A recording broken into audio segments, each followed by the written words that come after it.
Hello, friends. Susan Axelrod here, the Confidence Coach. Welcome to the Confidence Zone. I am a confidence coach for women in the second half of life, for young professionals, and for anyone in transition. I work with people in both the areas of their personal lives and their work. For me, all of this is synergistic and deeply intuitive. When someone contacts me and has a discovery call, by the time they have found me, they already know a lot about me, because if you look me up online, you're going to see who I am and you're going to know the real me. And I hear that all the time in my discovery calls. People say, wow, you're just like you are on your videos. So I do a discovery call, and then often people will hire me and work with me. By the time I go through this process, this is my business system of onboarding clients, the discovery, and et cetera, I'm already in my intuitive space with them. I'm in a space of high energy connection, and their souls are really beginning to show themselves to me. This happens every time with the people who are smart enough and lucky enough to work with me. And I say that because what comes out of my mouth when I work with people is not planned. It's 100% completely organic and custom. So I have lots of tools, but I don't have like rote materials that I go over with you. I listen first, and then I feel, and then I share something. And usually I'm asking a clarifying question, or I share what comes up, or I say, oh boy, this really showed itself to me. So recently in a conversation with a client, I heard myself say this: an agitating soul is fatiguing. An agitating soul is fatiguing. What does this mean? The soul is agitating about something or other, and that equals what I call resistance. When you're in resistance, in soul resistance, in a conflicting place, in a place where something is going like this and something is going like that, resistance is created in your soul, and you experience it in your mind. It may show itself to you as mind fog or brain fog. And then in your body, it may show itself to you as fatigue, even as aches and pains, or even worse.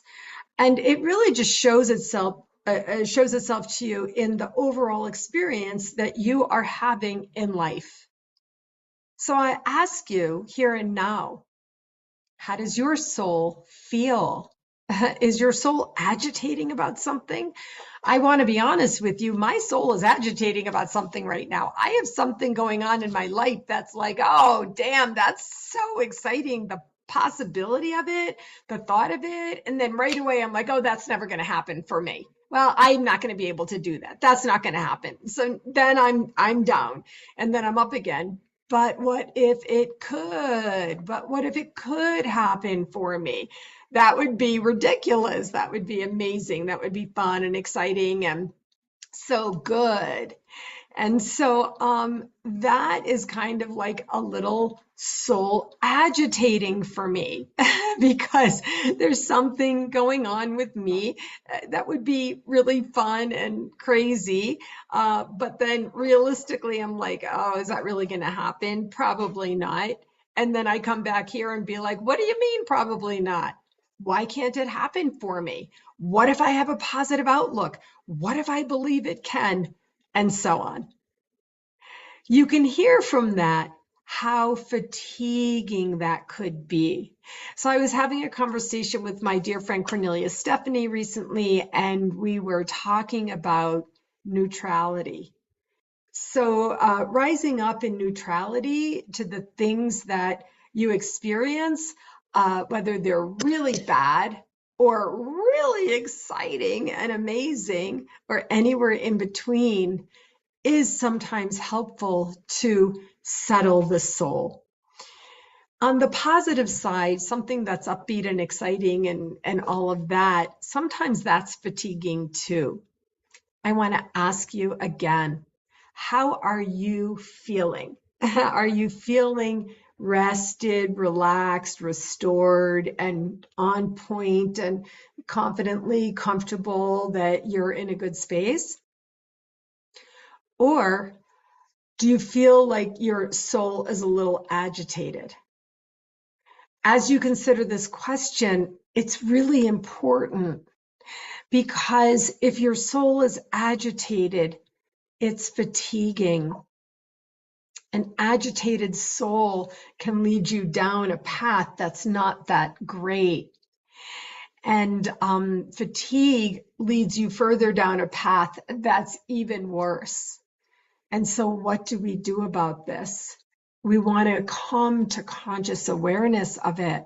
We want to be aware of it. An agitating soul is fatiguing. If you're in anxiety or depression, if you're experiencing something difficult, etc., you may feel fatigued. What do you need to do when you feel fatigued? You can breathe, you can settle, you can come to conscious awareness of the sympathetic nervous system and the parasympathetic nervous system and make a conscious, intentional choice about where you are, where you want to be.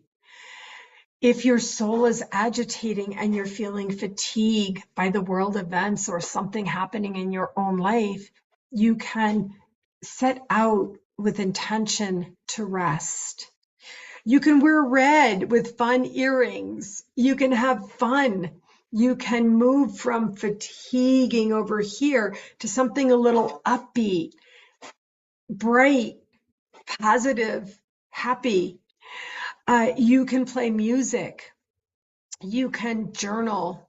You can invoke creativity. All of these are windows to the soul. And of course, you can always go out in nature. All of these are windows to the soul that uplift, inspire, and also calm. Is your soul agitated and do you feel fatigued? If it is, I want to ask you, what is in your control to do something about it? Will you do something about it?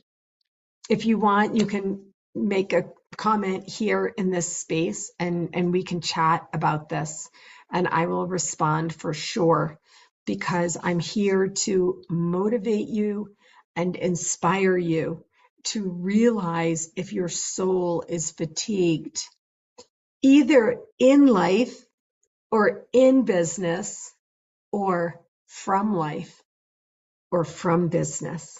And if it is in your control to make some different kinds of choices to do something about it. If I can help you with that, my friends, I want to. Between my personal coaching, individually with you on a very deep level, or my Qigong Basics course, where I will teach you the basics of what I call MBB, mind focus, breath awareness, body movement. And we do that a few times a week to create a mindful movement practice so that you can be more in charge of yourself. Okay, my friends, that's it for today in the Confidence Zone. I'll see you again soon.